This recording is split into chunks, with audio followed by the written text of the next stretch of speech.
दर्शक बंधु आज आपको ये भिडियो भारतर एमती एक अलौकिक स्थान विषय देखाइबू जो सृष्टिर रचना पूर्व भगवान ब्रह्मा तपस्या करते जो प्रभु श्रीराम माता सीता को त्याग करते जो लवकुशंकर जन्म होता से स्थान में ध्रुव तपस्या करते स्थान में ऋषि वाल्मीकि रामायण रचना करते स्थान में भगवान श्रीराम द्वारा छड़ा जाइथिबा अश्व को लवकुश अटकी देते श्रीराम लवकुशंकर युद्ध मध्य होता माता सीता यही स्थान रोषे करते आज भी यही स्थान में से जुगर रोषे सामग्री अच्छी यही स्थान में स्वर्ग को सीढ़ी अच्छी कहुए ये हूँ से स्थान जो माता सीता पाताल गमन करते।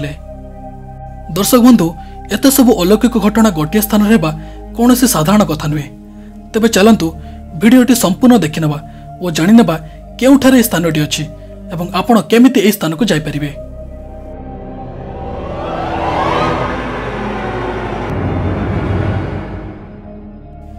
भारतर कानपुर सहर में बिठूर बोली गोटे स्थान अच्छी जो स्वयं ब्रह्मा सृष्टिर रचना पूर्व यही स्थान में बसी तपस्या करते। बिठूर महर्षि वाल्मीकि तपभूमि थिला एठारे ही से रामायण रचना करते। बिठूरे थिबा श्रीराम जानकी मंदिर किंवदंती अनुसारे आज प्राय 8 लाख वर्ष पूर्वे माता सीता बिठूर आसीथिले एही स्थान में लवकुश को जन्म ग्रहण देथिले। लवकुश यही स्थान में महर्षि वाल्मीकि शिक्षा और युद्ध शिक्षा करते। यही स्थान में थिबा श्रीराम जानकी मंदिर में लवकुशंकर धनु आज मध्य रखा जाइछि। गंगा नदी कूल थिबा स्थान में सीतांकर रोषई मध्य अच्छी जोठारे माता सीता स्वयं रोषई करथिले। दर्शक बंधु आपण जानी आश्चर्य हेबे जे सेतेबेले व्यवहार करा जायथिया कूओ और बासनकुसन एठारे एबे मध्य सुरक्षित ही रहिछि। एही स्थान में लवकुश स्नान करथिले। यह व्यतीत लवकुश जो वृक्ष निकट में शिक्षा ग्रहण करते से वृक्ष आज मध्य जीवित हो रही। प्रभु श्रीराम अयोध्या को फेरिला परे अश्वमेध यज्ञ करते सेतेबेले कौनसी भी राजा तांकर अश्व को अटकाइया को साहस करनथिला। वाल्मीकि रामायण उल्लेख अच्छी जे जेतेबेले से घोड़ाटी आसी बिठूरे पहुंचला सेतेबेले लवकुश ताकू धरी बांधि देइथिले। तेणु रामभक्त श्री हनुमान अश्व को मुकुलाइया पई एठाकू आसिथिले और लवकुशंक सह तांकर घमाघट युद्ध होइथिला जेंथरे हनुमान हारी जाइथिले और तांको लवकुश एक गछरे बांधि देइथिले। तापर जेतेबेले लक्ष्मण आसी पहुंचले सेतेबेले तांको मध्य बंध कर देइथिले। हनुमान और लक्ष्मणकर कौनसी खबर न आसिबारु स्वयं भगवान श्रीराम युद्ध पई ए स्थान रे आसी पहुंचले। युद्ध करुथिबा समय रे तांको जणा पडिला जे जेउ दुई बालकक सह से युद्ध करछन्ती सेमाने होचन्ती तांकर पुत्र। एहा परे माता सीतांक सह श्रीरामकर एही स्थान रे देखा हिथिला।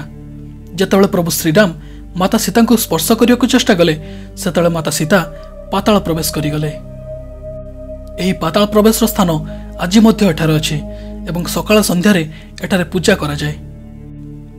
यह मध्य कहा जाय जे भगवान ब्रह्मा ए स्थान रे एक शिवलिंग प्रतिष्ठा करथिले जहा परमेश्वर नाम रे नामित। आपण जदि केबे ए स्थान को बुलिबाकू जिबे तबे एठारे आपनको ब्रह्मा खुटी देखिबाकू मिलिबो। यह स्थान संपूर्ण विश्वर केन्द्र बिंदु अटे। यह स्थान में बसी ब्रह्मा सृष्टिर रचना करथिले। यह स्थान में से अनेक यज्ञ करथिले।